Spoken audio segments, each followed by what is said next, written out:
Official now over in Italy with 5 Champions League spots coming up for grabs next season, but 2 of them are already gone. Who's in the mix for the other 3? We're going to get into it, all of it, next.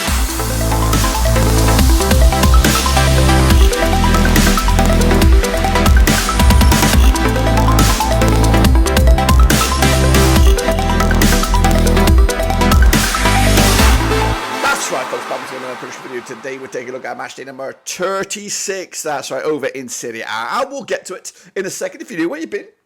Smash your subscribe button. Your one-stop shop for Serie A is right here under one roof. Of course, yes, Internazionale and AC Milan will both be in the Champions League next season. There are 3 remaining spots, all the way down to 5th.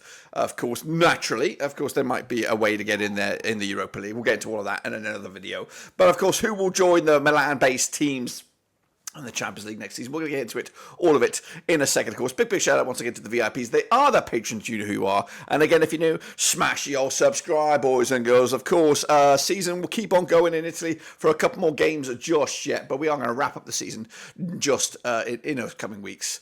But of course, we're going to look forward to these round of games. All right then, folks, here we go then. A recap of the matches that did take place this past weekend, including Torino and Bologna duking out to a 0-0 draw. I went with a 1-1 draw myself. Not too shabby. Monza did pick up a point against Lazio, 2-2 in the end.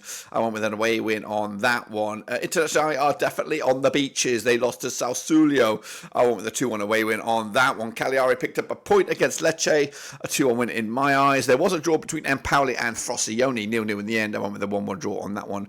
Verona picking up a monster win over Fiorentina, 2-1 win there. I went the other way. AC Milan and Genoa, 3-3 in the end. 2-0 winners in my eyes. Roma 1 and Juventus 1. 2-2 for me. And Atalanta did pick up a 2-1 away win against Salernitana to boost their own Champions League spots. And then finally, Udinese 1 and Napoli 1 as the teams down the foot of the table are starting to click into gear. That's right. So those were the situations over there. What about the situation in the table? Well, it looks a little bit like this right here right now. Internazionale and AC Milan will be playing Champions League football. There is, 3 games left. So, of course, Milan cannot be fall out those 4 or 5 spices, as you see in the graphic there.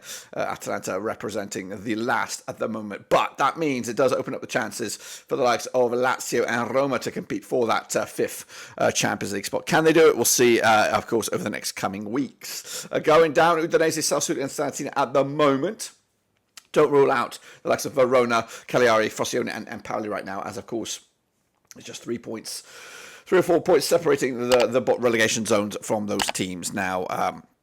We're going to jump into the Super Brew right here, right now, and have a quick look at how we all got on last time around then over in Serie A. Here we go. Recap of the results here. As you can see, Raymond Ranching picking up 17 points. AJ24 with 14.5. Xanders 13. JCPFC 11.5. Kostas, he's okay. And doing the bits, as you can see. If you see your name in there, please smash the old likey. And of course, the overall leaderboard looks like this. Kostas K, he remains okay. 367.5. Roman Redding up 1 spot to number 2. 358. Saki down 1 to number 3. And then, of course, the chasing pack. If you see your name in there, please smash it. Don't tickle it. I said smash the old subscribe, of course. So those were the situations I have you right here, right now. But now we're going to look forward to, of course, the next round of games. Now, of course, I wanted to do this, I tell you, in this video. Of course, I'm going to try and approach this in a bit of a more a calming way than I have done in the past. Of course, we would really rattle off the statistics, but I think I'm going to be a little bit more chilled, a little bit more calmed, and just talk about the games themselves. So I'm going to try. It's going to be difficult because it's the way I've been doing it, and I think I need to revisit the way I deliver these videos. So we're going to start right here, right now, with Frosinone against Internazionale. Now, you could look at this game as, of course, Internazionale champions on the beaches, of course, taking the foot off the gas, where Frosinone still have a little bit more going for themselves in this to stick around in the division. They are just 2 points, I believe, away from the drop zone, and they do come into this on okay kind of form, 58% form for them at the moment, where Internazionale are 75% form for them at the moment, just 1 defeat in the last 6. And again, if you do look at the record books, you can notice that they have played each other 5 times in 2015, with Internazionale winning all 5 of them.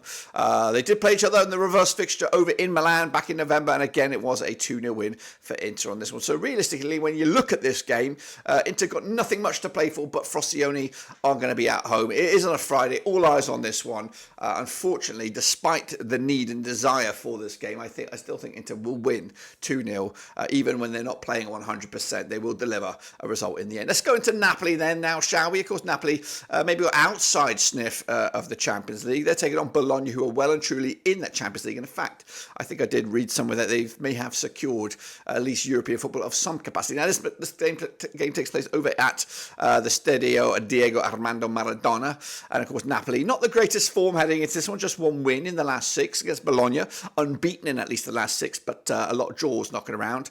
Over the course of the time, they have played each other 40 times, with 21 wins for Napoli, 11 wins for Bologna, and there's been 8 draws. The reverse fixture in Bologna was a 0-0 draw, and the last time that these two sides did play each other, it was a 3-2 win for Napoli. Now, if you do look back at the history books, it does favour Napoli here. They are unbeaten against Bologna over the last 6, and the bookies do go in favour of a home win here as well. Even Steens for the Napoli, 13-5 is your Bologna. The draws at 5-2. But I think I've gone on the fence on this one. No, I haven't. Maybe I've lingered towards Napoli here with a 2-1 win for them to cause a bit of an upset for Bologna, denting their top 4 hopes or even top 5 hopes and boosting the chance of Napoli into the final couple of games. Then we go into, of course, same day, 11th of May. It is an AC Milan against Cagliari down the foot of the table at Giuseppe Meazza. Now, these two sides, familiar foes, played each other 48 times, though, since 1993. We've got 33 wins for Milan, we've got 3 wins for Cagliari, and there's been 12 draws between the two sides. AC Milan, of course, Champions League football seems to be 100% secure, but they haven't won in the last 6 matches. Cagliari, though, on the flip side, not the greatest bit of form for them. They have a 50% form for them right now. They picked up a win and a loss, and there's been 4 draws in the last 6 games.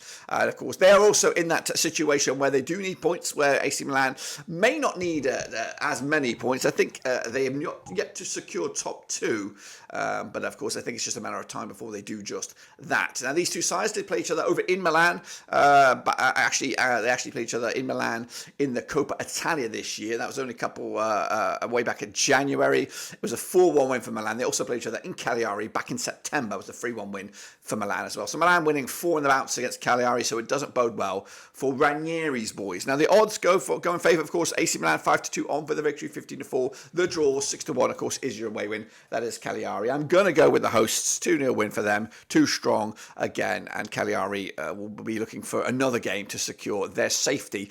Into Sunday we go, and it'll be Lazio up against Empoli.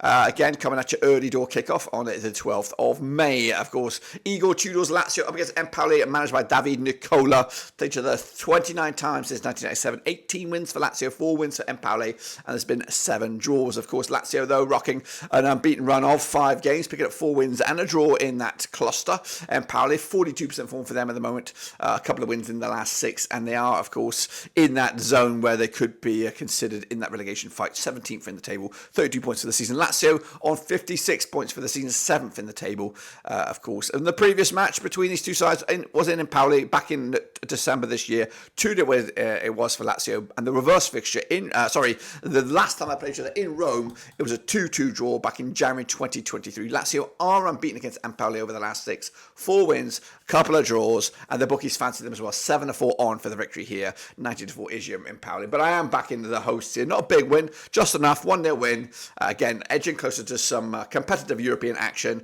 and Empoli is not out of the woods just yet. Genoa, they're up in action up against Sassuolo, also on Sunday the 12th of May. Now, these two sides played each other 19 times in 2014. There's been just 6 wins for Genoa, 8 wins for Sassuolo, and there's been 5 draws between the two sides. Genoa, form at the moment, just 1 defeat in the last 6. 58% form for them right now. They're, of course, pretty good, pretty safe as houses. 12th in the table, 43 points for the campaign. Sassuolo, though, on the flip side, they are in trouble. 19th in the table, 29 points for the campaign, but they did pick up a win last time around. 42% form for them heading into this one. Last time around, over in Genoa, it was a 2-2 draw back in October 2021. The reverse fixture in Sassuolo back in December, 2-1 win it was for Genoa, of course, who have only won once of the last 6 against Sassuolo, and that was the last time, and it was in Sassuolo. The odds for this, though, Genoa are favoured is 6-5. Of course, 21-10 is your Sassuolo, 5-2. The draw here, I think I am going with a draw. Sassuolo are scrapping. They are fighting for their lives. They're going to get a point out of this one as well. Verona, they're going to be taking on Torino at the Stadio Marcanto Petergodi.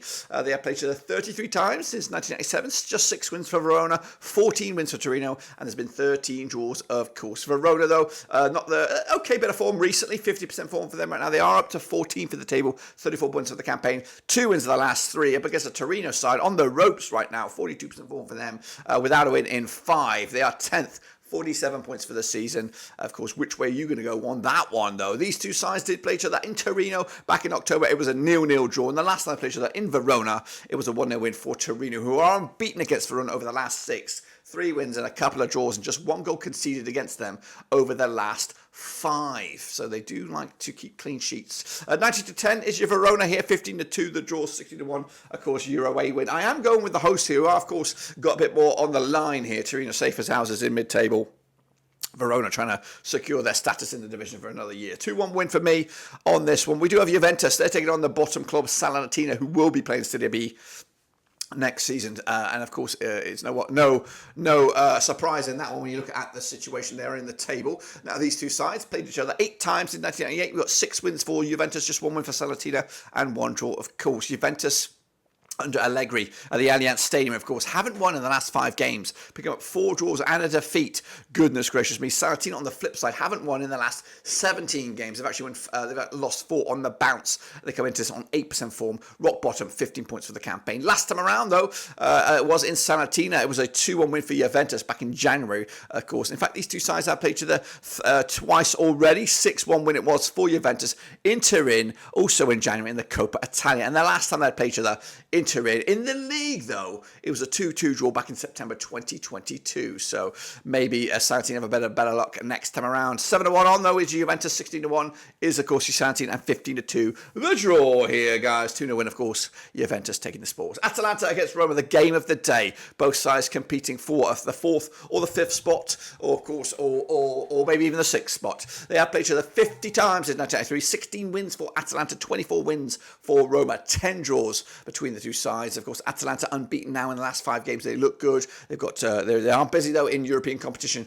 as are Roma, I believe, at the moment. 50% form for them right now, winless in 4. Of course, Roma 6, Atalanta are 5th, both on 60 points for the campaign. Last time around though, over in Atalanta, it was a 3-1 win for Atalanta, and the reverse fixture in Rome was a 1-1 draw back in January. In fact, Atalanta are unbeaten against Roma over the last 3. That's right. And again, I did say both sides are in action in the UEFA Cup, UEFA Europa League semi-finals this week, so they've got a bit of a dilemma on their hands. So they could, in fact, meet again in a final, but I think they both needed a bit of work to get to that stage. Atalanta are favoured with the bookies, 21-20 for the victory, 12-5 is your Roma, and 5-2 is the draw here. I am backing a draw, point apiece, pretty much leaves you where you are really, as they head into another match day next week. Meanwhile, Lecce against Udinese at the Vial del Mare, played each other 31 times since 1993. What 10 wins for Lecce, 18 wins for Udinese, 3 draws. Of course, Lecce rocking a 58% bit of form right now. They're up to 13 for the table,